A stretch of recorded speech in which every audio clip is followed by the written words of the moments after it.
They say I have gone rogue, but they don't see the broken bones of children who sleep hungry while gold is shipped from beneath. Their feet, they don't feel the heartbeat of a mother holding her dying baby at night because there was no medicine. In the clinic, they don't hear the cries in the villages where dreams are buried under the weight of silence and fear. They do not understand us, and they never will, because they never cared. I have not gone rogue. I have gone awake.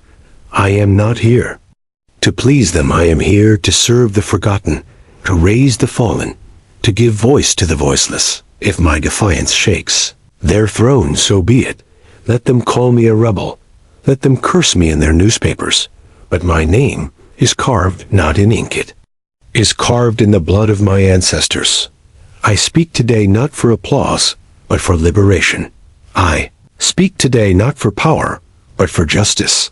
I speak today because silence has killed more Africans than war. Ibrahim Traoré is not a title, it is a wound. It is fire, it is the echo of generations betrayed. It is the fist of every child who watched their father be humiliated by colonizers. It is the voice of every girl denied a book because her school had no roof. It is the scream of every miner suffocating underground while the gold they dig shines in foreign palaces. If that is controversy, then controversy is truth.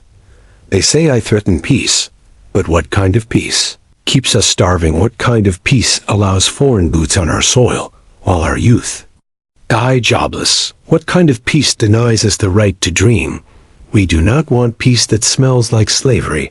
We want dignity. We want justice. We want a tomorrow that belongs to us, and only us. You think I fear their sanctions, their isolation, their headlines? Let me tell you this, we have already been isolated.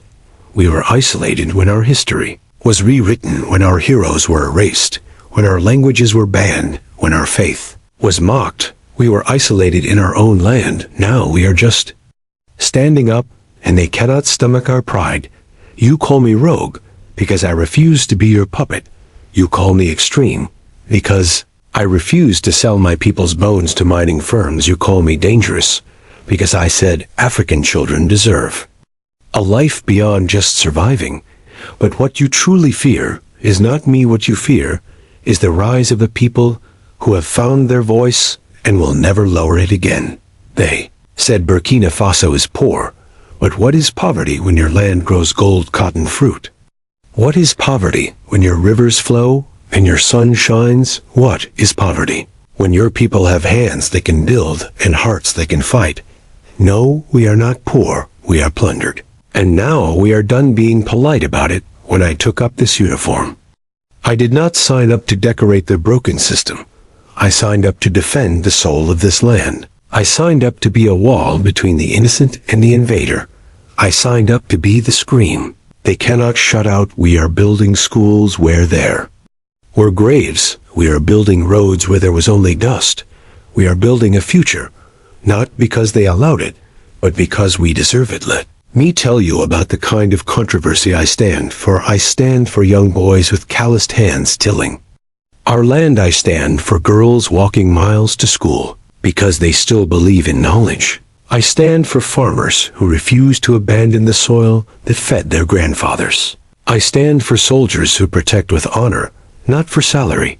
I stand for Burkina Faso. I stand for Africa. They try to scare me with talk of international law. But what law protected us when we were slaves?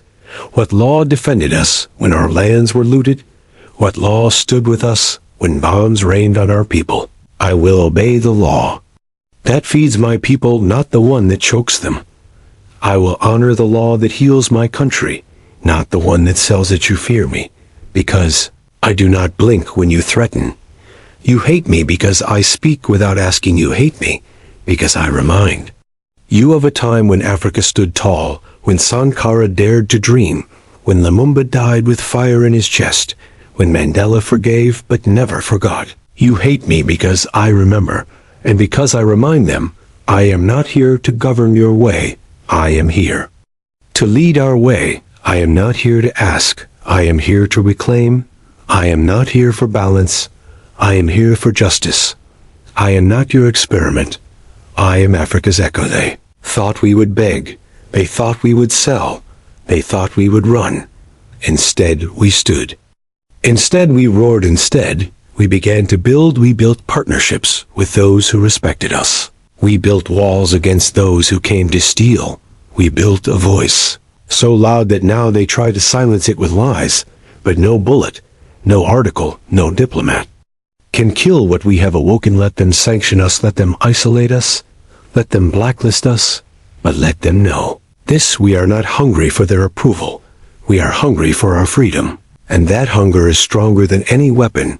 That hunger is deeper than any mine they ever dug. That hunger is what fuels our revolution. Say it with me, my people, let it shake the trees and the mountains. Burkina Faso will not kneel. Africa is not for sale. We are not afraid anymore. This is not my revolution.